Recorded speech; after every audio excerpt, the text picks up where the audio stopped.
बिस्मिल्लाहिर्रहमानिर्रहीम। अस्सलामुअलैकुम।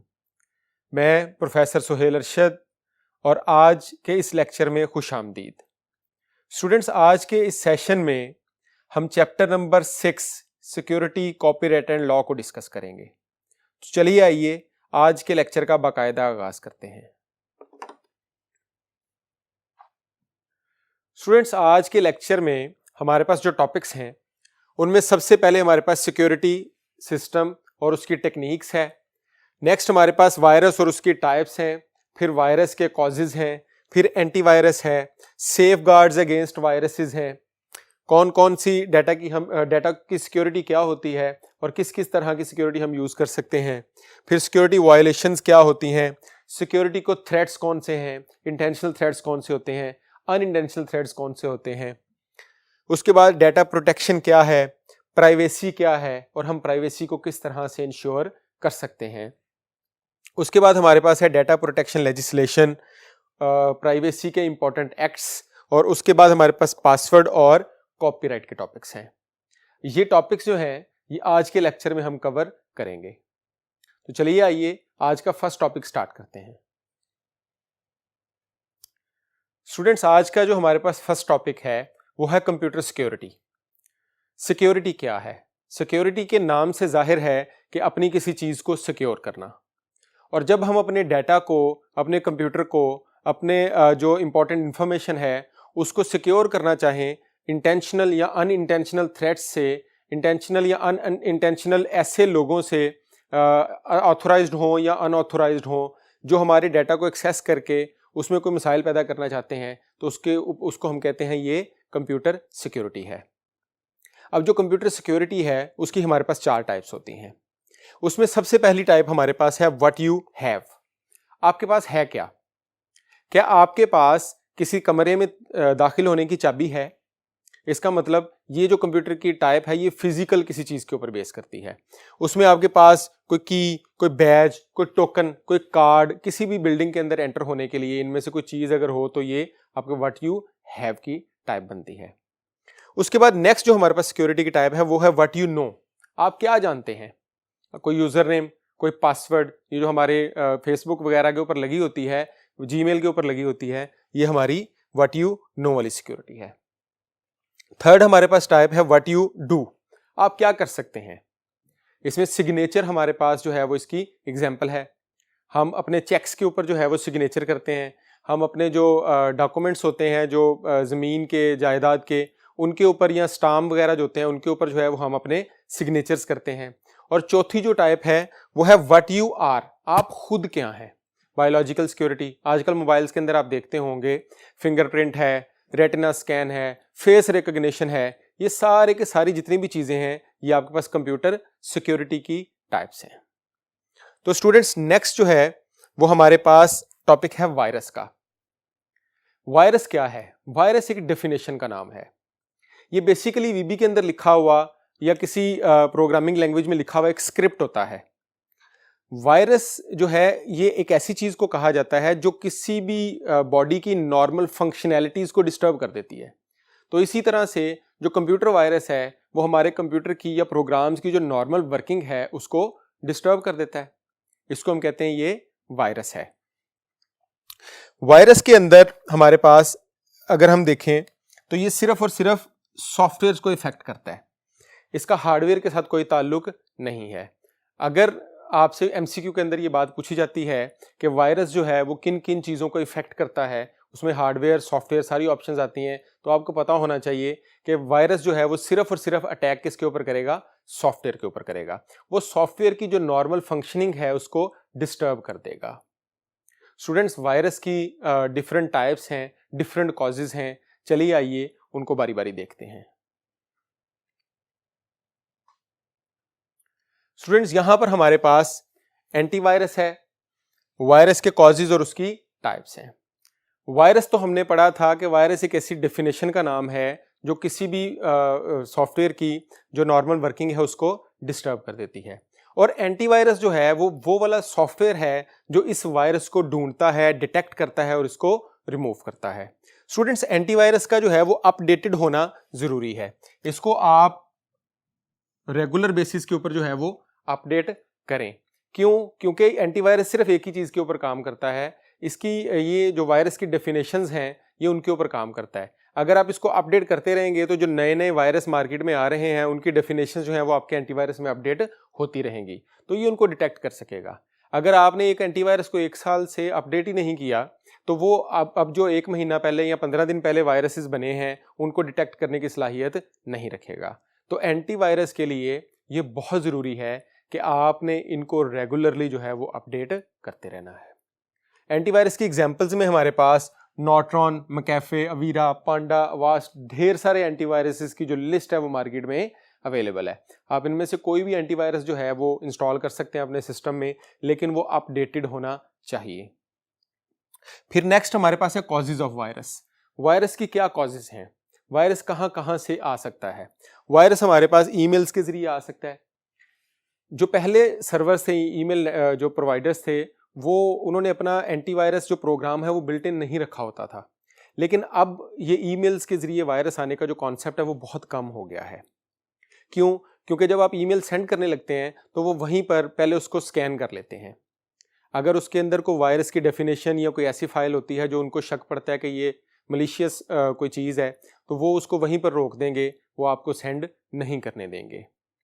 जो दूसरी वायरस की कॉज है वो नेटवर्क है। जब आप नेटवर्क के अंदर 2, 4, 5, 6 सिस्टम्स को आपस में कनेक्ट करते हैं या इंटरनेट के ऊपर आप कनेक्ट होते हैं लोगों के साथ, तो वहाँ से आप फाइल्स वगैरह डाउनलोड करते हैं या दूसरे सिस्टम से अपने सिस्टम में कोई फाइल कॉपी करते हैं, और अगर वो इन्फेक्टेड फाइल हुई तो वो वायरस आपके सिस्टम में भी आ जाएगा। तीसरा जो है इसका सबसे बड़ा जो मीडियम है वो है रिमूवेबल स्टोरेज मीडिया। अब आपके सिस्टम में वायरस है, आपने यूएसबी लगाई अपने सिस्टम के अंदर, तो वो जो वायरस है वो ऑटोमेटिकली आपके यूएसबी में ट्रांसफर हो गया फाइल्स के साथ। अब वो यूएसबी जाकर आप किसी थर्ड सिस्टम के ऊपर लगाएंगे तो वो वायरस जो है उस सिस्टम को भी इन्फेक्ट करना शुरू कर देगा, उस सिस्टम के अंदर चला जाएगा। तो ये रिमूवेबल मीडिया जो है इसको भी कम से कम यूज़ करना चाहिए, या अगर यूज़ करना है तो इसको प्रॉपरली स्कैन करके यूज़ करना चाहिए। चौथी हमारे पास इसकी टाइप है पायरेटेड सॉफ्टवेयर्स। पायरेटेड सॉफ्टवेयर जो हैं ये भी वायरस की एक बहुत बड़ी वजह है। पायरेटेड सॉफ्टवेयर्स होते कौन से हैं? ऐसे सॉफ्टवेयर्स जो आपको फ्री नहीं मिलते, लेकिन डिफरेंट लोगों ने डिफरेंट वेबसाइट्स के ऊपर उन सॉफ्टवेयर को पैच लगा लगा के जो है ना उनकी पायरेसी की हुई है, ताकि आपको वो परचेज ना करने पड़े, आपको वो फ्री मिल जाए। तो स्टूडेंट्स आप सोचें कि अगर एक सॉफ्टवेयर जो है, एक पर्सन उस सॉफ्टवेयर के अंदर ये पैच लगा सकता है कि वो सॉफ्टवेयर जो है वो आपसे एक्टिवेशन ना मांगे, तो क्या वो उसमें ये पैच नहीं लगा सकता कि वो सॉफ्टवेयर जो है वो आपकी जो इन्फॉर्मेशन है पर्सनल कंप्यूटर की वो उसको ईमेल करना शुरू कर दे, या आपकी फाइलों को उसको जो है ना उसके ईमेल करना शुरू कर दे, या आपको क्रेडिट कार्ड को शॉपिंग करते हैं कोई चीज़ तो वो आपके जो की स्ट्रोक्स हैं उनको नोट करके तो ईमेल करना शुरू कर दे। तो यहाँ पर ये 4 जो हैं ये इसके मेन कॉजेस हैं। उसके बाद नेक्स्ट हमारा टॉपिक है टाइप्स ऑफ वायरसेस का। टाइप्स ऑफ वायरसेस में सबसे पहले हमारे पास है boot sector virus. Students, boot sector virus जो है ये हमारे हार्ड डिस्क का जो बूट सेक्टर होता है, जहां से सारी फाइलें जो हैं वो चलती हैं, उसके अंदर बैठ जाता है। ये उस बूट सेक्टर को मुतासिर करता है बेसिकली, और फिर वहां से जो फाइलें आती जाती हैं उनके साथ अपनी कॉपीज चिपकाता जाता है और उन सारी फाइलों को इन्फेक्ट करता चला जाता है। ये आपकी .exe, .dll, .com ये सारी फाइलों को इफेक्ट करता है। सेकंड हमारे पास है चेरनोबिल वायरस। चेरनोबिल वायरस जो है ये एसोसिएटेड है, ये MS ऑफिस, माइक्रोसॉफ्ट ऑफिस जो है उसकी फाइलों को और आपकी पार्टीशन की जो इंफॉर्मेशन है उसको डिलीट करता है। तीसरा हमारे पास जो वायरस है इसको हम कहते हैं लॉजिक बॉम्ब। जैसा कि उसके नाम से जाहिर है लॉजिक बॉम्ब, वो किसी लॉजिक को फॉलो करता है। आप उसके ऊपर कोई लॉजिकल सीक्वेंस, प्रोग्रामिंग का कोई चीज़, कोई कोड, कोई डेट, कोई टाइम, कुछ भी सेट कर देते हैं, और वो जैसे ही आपकी जो लॉजिक आपने दी होती है वो मीट होती है तो लॉजिक बॉम्ब जो है ये एक्टिवेट हो जाता है।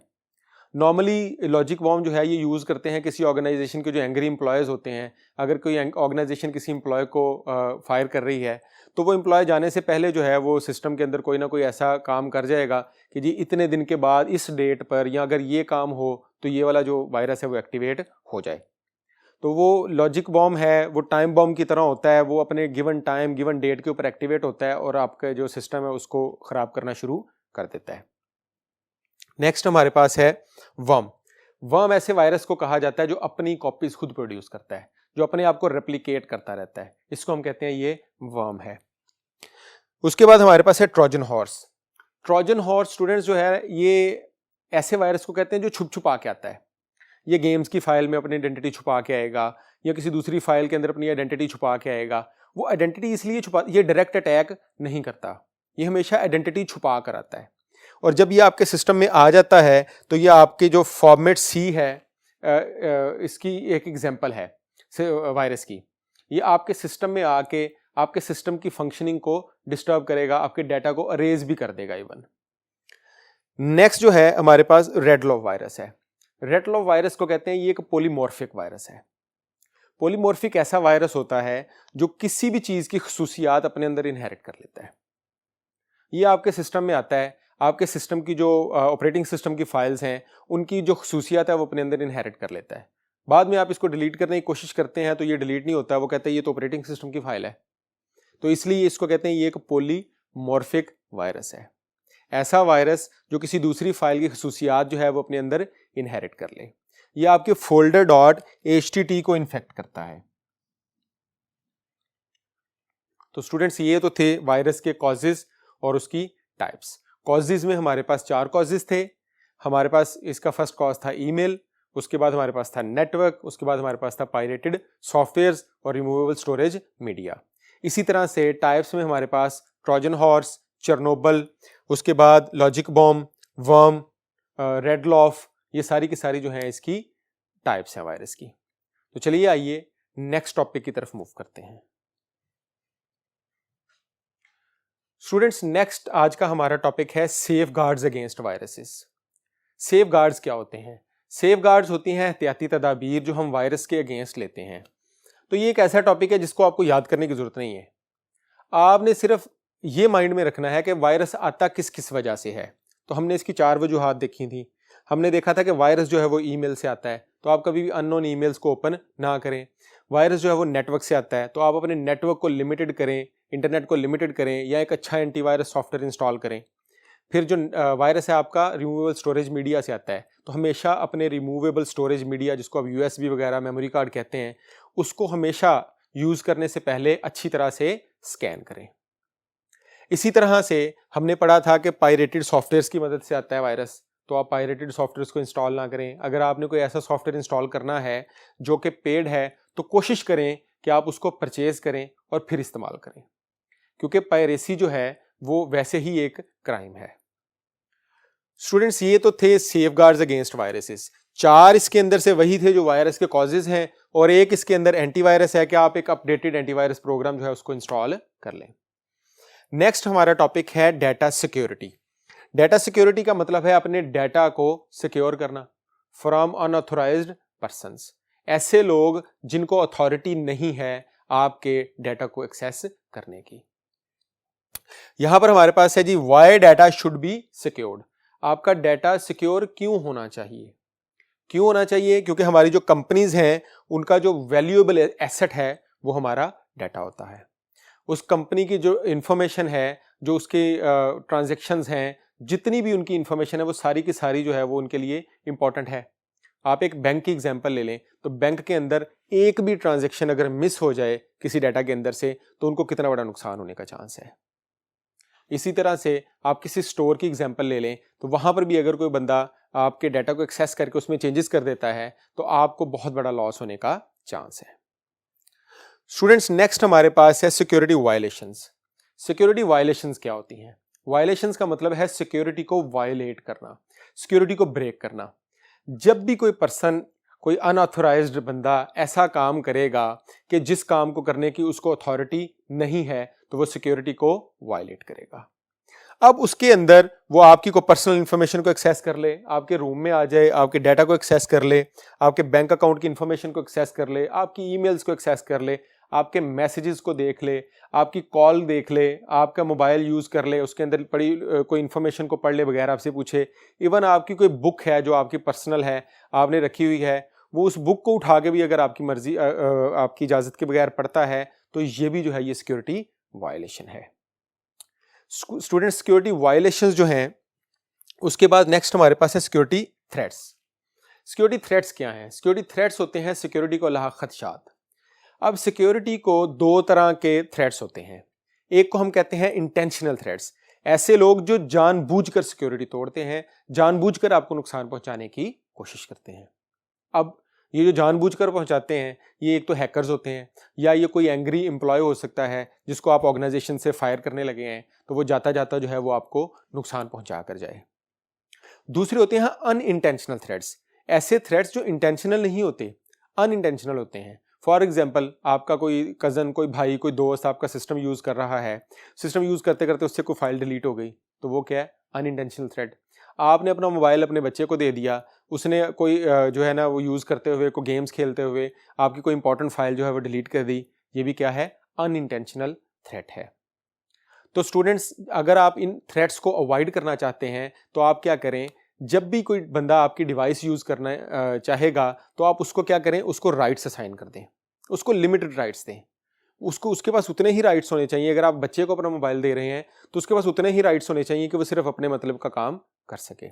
इसी तरह से पासवर्ड्स लगाएं, अपने डाटा को इनक्रिप्ट करके रखें, जिस कमरे में आपने कंप्यूटर रखा हुआ है उसको लॉक करके रखें। इस तरह के जो सारी चीज़ें हैं हमारी आती हैं सॉल्यूशंस फॉर सिक्योरिटी थ्रेट्स में, कि आप सिक्योरिटी थ्रेट्स को किस तरह से अवॉइड कर सकते हैं। तो चलिए आइए स्टूडेंट्स नेक्स्ट टॉपिक की तरफ मूव करते हैं।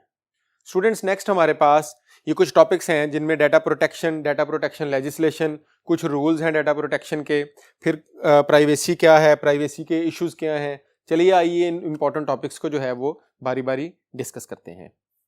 इसमें सबसे पहले हमारे पास डाटा प्रोटेक्शन है। डाटा प्रोटेक्शन का मतलब क्या है? डाटा प्रोटेक्शन का मतलब है अपने डाटा को प्रोटेक्ट करना फ्रॉम अनऑथोराइज्ड एक्सेस। अनऑथोराइज्ड ऐसे लोग जिनको अथॉरिटी नहीं है आपके डाटा को यूज करने की, उनसे अपने डाटा को प्रोटेक्ट करना। नेक्स्ट हमारे पास है data protection legislation. Data protection legislation क्या है? डाटा प्रोटेक्शन लेजिस्लेशन वो लॉज हैं जो आपकी डाटा प्रोटेक्शन को इंश्योर करते हैं। ऐसे लॉज, ऐसे कवानीन जो आपके डाटा प्रोटेक्शन को इंश्योर करें, इनको हम कहते हैं ये डाटा प्रोटेक्शन लेजिस्लेशन है। नेक्स्ट हमारे पास principles of data protection act हैं। जो डाटा प्रोटेक्शन लेजिस्लेशन है, इसके दो प्रिंसिपल्स होते हैं। फर्स्ट इसमें है purpose of keeping personal data. अगर आप किसी का पर्सनल डाटा ले रहे हैं तो आपकी ऑर्गेनाइजेशन को उस पर्सन को बताना होगा कि आप उसका पर्सनल डाटा क्यों ले रहे हैं।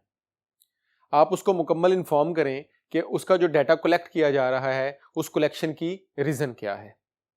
दूसरा, जिसका भी आप पर्सनल डाटा ले रहे हैं, individual about home data is collected. जिस पर्सन का आप डाटा कलेक्ट करेंगे, आप उसको अपनी ऑर्गेनाइजेशन के बारे में भी बताएंगे। उसको पता होना चाहिए कि कौन सी ऑर्गेनाइजेशन है जो मेरा डाटा कलेक्ट कर रही है। तो ये दो जो हैं, ये हमारे पास डाटा प्रोटेक्शन के लेजिस्लेशन के जो हैं वो प्रिंसिपल्स हैं। स्टूडेंट्स, नेक्स्ट हमारे पास प्राइवेसी है। प्राइवेसी का क्या मतलब है? प्राइवेसी का मतलब है अपना आपका राइट होना आपकी पर्सनल इंफॉर्मेशन के ऊपर, कि आपकी जो पर्सनल इंफॉर्मेशन है कोई दूसरा पर्सन जो है उसको बगैर आपकी इजाजत के इस्तेमाल ना कर सके। इसको हम कहते हैं ये प्राइवेसी है। Right of a person to keep his personal information away from others. अगर कोई बंदा आपकी पर्सनल इंफॉर्मेशन लेना चाहता है तो वो आपसे परमिशन लेकर लेगा। अगर वो आपसे परमिशन लेकर आपका डाटा जो है उसको एक्सेस कर भी लेता है, उसके बावजूद भी अगर वो उस डाटा को आगे कहीं यूज करना चाहेगा तो वो फिर आपसे परमिशन लेगा। इसको हम कहते हैं डाटा प्राइवेसी। चलिए आइए कुछ मजीद टॉपिक्स को देखते हैं नेक्स्ट बोर्ड पे। स्टूडेंट्स, नेक्स्ट हमारे पास इंपॉर्टेंट प्राइवेसी एक्ट्स हैं। ये वो एक्ट्स हैं जो हमारी प्राइवेसी को इंश्योर करते हैं। अब ये डिफरेंट सालों में, डिफरेंट ईयर्स में डिफरेंट एक्ट्स बनाए गए, उनके डिफरेंट काम थे। चलिए आइए इनको बारी बारी देखते हैं। इसमें सबसे पहला जो एक्ट है वो 1980 प्राइवेसी एक्ट है। ये 1980 में बनाया गया। ये फेडरल एजेंट्स को जो प्रेस के ऑफिसेस थे उनके ऊपर छापे मारकर उनकी तलाशी लेने से रोकने के लिए था, कि वो अनइन्फॉर्म्ड जो है, पहले से इन्फॉर्म किए बगैर जो छापे मार के उनकी तलाशी लेते थे, उनका डाटा रिकॉर्ड जो उन्होंने रखा होता था वो ले जाते थे, उसके बचाव के लिए ये कानून मुतारिफ करवाया गया। उसके बाद हमारे पास 1984 केबल कम्युनिकेशन पॉलिसी एक्ट था। इसमें जो केबल की जो कंपनीज थी जो आपको केबल नेटवर्क प्रोवाइड करती हैं, वो आपका जो पर्सनल डाटा कलेक्ट करती थी, ये उसके लिए बनाया गया था कि वो आपका पर्सनल डाटा कलेक्ट ना करें। इसी तरह से 1987 में कंप्यूटर सिक्योरिटी एक्ट था। ये कंप्यूटर की फाइल्स को जो है ना वो करार देता था कि आप उसको कम्युनिकेट नहीं कर सकते किसी के साथ, किसी की फाइल्स को ले नहीं सकते, इलीगली एक्सेस नहीं कर सकते, या टेलीकम्युनिकेशन की जो चीज़ें हैं, डिवाइसेस हैं, उनको इलीगली एक्सेस नहीं कर सकते। उसके बाद 1988 में वीडियो प्राइवेसी प्रोटेक्शन एक्ट था। इसमें जो पर्सन वीडियोस रेंट पर लेता था किसी जगह से, और उसका जो रिकॉर्ड मेंटेन किया जाता था, उसके डिस्क्लोजर का था कि आप उसको किसी के साथ, दूसरे के साथ डिस्क्लोज नहीं कर सकते। उसके बाद हमारे पास 1988 में मैचिंग प्राइवेसी प्रोटेक्शन एक्ट था कि जो फेडरल एजेंसीज हैं वो आपके कोई रिकॉर्ड्स लेकर उनको दूसरों के साथ मैच नहीं कर सकती। फिर 1990 में हमारे पास कंप्यूटर का मिसयूज एक्ट आया था कि आप का कोई भी जो मटेरियल है कंप्यूटर का, कोई पर्सन उसको एक्सेस या उसको जो है ना चेंज नहीं कर सकता किसी भी पर्पस के लिए। एक्सेस और modify computer material is an offence. अगर आप किसी का कंप्यूटर मटेरियल जो है उसको एक्सेस करते हैं या उसको चेंज करते हैं तो इसको एक ऑफेंस माना जाएगा। ये 2 पॉइंट्स थे, एक किसी का एक्सेस करना भी ऑफेंस है, और अगर आप उसको चेंज करते हैं तो ये भी ऑफेंस है। और इसमें जो तीसरा लेजिस्लेशन था वो था unauthorised access to commit facilitate offences. अगर आप कोई ऑफेंस करना चाह रहे हैं तो उसके लिए जो अनऑथराइज्ड आप एक्सेस लेते हैं किसी दूसरे के डाटा की, वो भी क्या है, एक ऑफेंस है। तो ये 3 जो है ना हमारे पास बेसिकली ये इसमें पॉइंट्स बनते हैं कंप्यूटर मिसयूज एक्ट में। एक ये कि कोई पर्सन जो है वो किसी का डाटा ले नहीं सकता, उसको मिसयूज नहीं कर सकता, उसको चेंज नहीं कर सकता। नेक्स्ट बोर्ड के ऊपर चलते हैं नेक्स्ट टॉपिक के लिए। स्टूडेंट्स, नेक्स्ट आज का हमारा जो टॉपिक है वो पासवर्ड है। पासवर्ड कहते हैं पासवर्ड को। ये एक ऐसा वर्ड है जिसको हम एंटर करते हैं ताकि हम किसी सिस्टम के अंदर पास ऑन हो सकें। हमें पता है कि पासवर्ड जो है ये जब भी लिखा जाता है ये स्टेरिक्स से डिनोट किया जाता है, और ये हिडन आपके वर्ड्स होते हैं। एक पासवर्ड के अंदर आप लेटर्स लिख सकते हैं, एक पासवर्ड के अंदर आप अल्फ़ाबेट्स लिख सकते हैं, एक पासवर्ड के अंदर आप लेटर्स और अल्फ़ाबेट्स का कम्बिनेशन लिख सकते हैं। अगर आपसे कोई पूछे कि एक स्ट्रॉन्ग पासवर्ड क्या है, तो स्ट्रॉन्ग पासवर्ड वो होता है जिसमें आप लेटर्स भी लिखें, अल्फ़ाबेट्स भी लिखें, नंबर्स भी लिखें, उसके बाद आप उसके अंदर कोई स्पेशल करैक्टर भी लिखें, आप उसमें स्पेस भी दें, आप उसमें इतनी सारी चीज़ें इस्तेमाल करें क्योंकि बंदा अगर लूप लगाकर उसके ऊपर जो है वो अटैक करना चाहे आपके पासवर्ड को बार बार ट्राई करने का, तो उसके पास कम्बिनेशंस का एक भरमार आ जाए। तो स्टूडेंट्स, पासवर्ड्स की जब हम बात करते हैं तो ये आपको प्रोटेक्ट करता है डाटा के लॉस से, मिसयूज से, क्योंकि अगर आपकी चीज़ों के ऊपर पासवर्ड लगा होगा तो कोई पर्सन जो है वो उसको एक्सेस नहीं कर सकेगा। जब वो कोई एक्सेस नहीं कर सकेगा तो ना तो वो उसको डिलीट कर सकेगा, ना वो उसको मिसयूज कर सकेगा, ना ही वो उसको किसी से शेयर कर सकेगा। लास्ट जो आज का हमारा टॉपिक है वो हमारे पास है कॉपीराइट क्या है और कॉपीराइट एक्ट क्या है। कॉपीराइट होता है राइट टू कॉपी एनीथिंग। आपकी कोई इंटेलेक्चुअल प्रॉपर्टी है, आपकी कोई चीज है, आप उसको अपने नाम पर कॉपीराइट करवा लेते हैं क्योंकि उसके ऊपर आपने मेहनत की हुई है। अब आपने चूंकि उसके ऊपर मेहनत की, वो चीज डेवलप कर ली, अब आप उस चीज को अपने नाम पर कॉपीराइट करवा लेते हैं। कोई भी पर्सन आपसे पूछे बगैर जो है उसको इस्तेमाल नहीं कर सकता। इसकी ढेर सारी एग्जांपल्स हैं। अगर कोई पर्सन बुक लिखता है तो वो बुक को भी अपने नाम पर कॉपीराइट करवा लेता है, और कोई दूसरा पर्सन जो है उस बुक का मटेरियल जो है वो कॉपी नहीं कर सकता। इसी तरह से अगर कोई सिंगर है, वो कोई गाना गाता है, कोई गाना लिखता है, वो उसको अपने नाम पर कॉपीराइट करवाता है। इवन जो बुक्स लिखी जाती हैं, नॉवेल्स लिखे जाते हैं, वो भी लोगों ने अपने नाम पर कॉपीराइट करवाए होते हैं। वो कॉपीराइट करवा लेते हैं। अगर उसके 50 साल बाद भी कोई बंदा उस नॉवल के ऊपर कोई ड्रामा बनाना चाहे, कोई मूवी बनाना चाहे, तो उसको जो है वो आपसे परमिशन लेनी पड़ेगी, आपको उसकी रॉयल्टी पे करनी पड़ेगी, फिर वो उसको यूज कर सकता है, वरना नहीं कर सकता। उसके बाद हमारे पास कॉपीराइट एक्ट है। ये 1976 में डेवलप किया गया था कि अगर किसी पर्सन ने कोई सॉफ्टवेयर बनाया और आपने उस सॉफ्टवेयर की कॉपी कर ली या उसकी पायरेसी कर ली, तो ये एक बहुत बड़ा ऑफेंस है, ये एक बहुत बड़ा क्राइम है। स्टूडेंट्स आज का हमारा जो टॉपिक है वो यहाँ पर ख़त्म होते हैं। चलिए आइए कुछ MCQs डिस्कस करते हैं जो आपको इन टॉपिक्स को समझने में थोड़ी और हेल्प करेंगे। स्टूडेंट्स MCQ आपकी स्क्रीन पर नज़र आ रहा है। A person who gains illegal access to a computer system is called. एक ऐसा पर्सन जो आपके सिस्टम तक इलीगल एक्सेस गेन करता है उसको हम क्या कहते हैं? ऑप्शंस में हमारे पास नेटवर्क एडमिनिस्ट्रेटर है, क्रैकर है, हैकर है, प्रोग्रामर है। हमें पता है कि हैकर की ये डेफिनेशन है कि वो आपके सिस्टम तक जो है वो इलीगल एक्सेस करता है। Next MCQ, security protection of a computer system में include.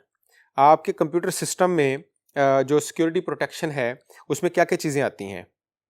Hard disk, it's cables, it's software.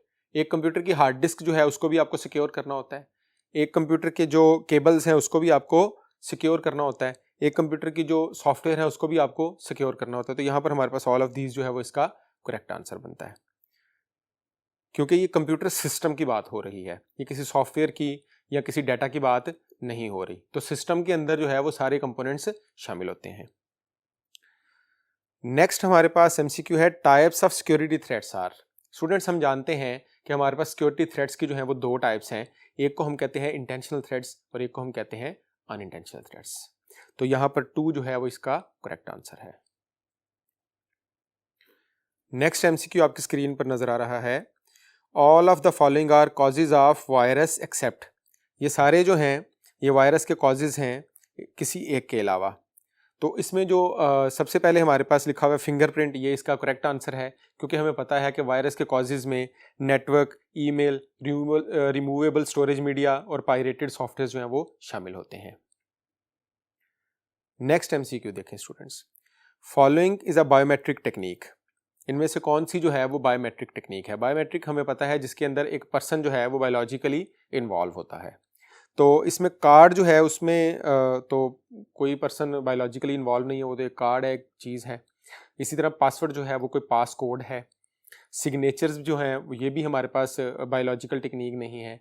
तो हमारे पास जो है फेस रिकग्निशन, फिंगरप्रिंट जो है, रेटिना स्कैन जो है, आई स्कैन जिसको हम कहते हैं, ये सारे किसकी टेक्निक्स हैं?